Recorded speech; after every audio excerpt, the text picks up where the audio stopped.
احنا عارفين ان المصارعين من وقت للتاني بيضربوا بعض بالقلم، لكن اللي منعرفوش ان الضرب بالقلم ممكن يسبب بكسر في الفك. لا ومش بس كده، ده ممكن يعمل للشخص ألم في العصب السابع اللي يجبره على عملية عاجلة.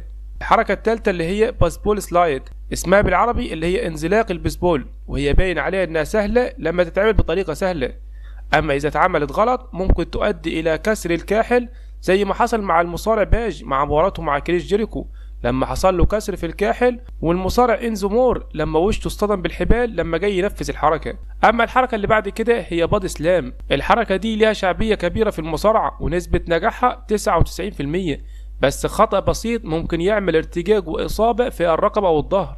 الحركة الرابعة هي باور بومب، الحركة دي بسببها مصارعين كتير اضطروا للتقاعد بسبب خطورة الحركة دي، لأنها بتشمل إصابات الرأس والرقبة والظهر، أو قد تؤدي إلى الشلل، حركة خطيرة جدا. أما الحركة الخامسة هي سوبر كيك، الحركة دي تسببت في إنهاء مسيرة بريت هارد بعد ما نفذ جولدبرج حركة سوبر كيك عليه، كانت سبب في تقاعد بريت هارد.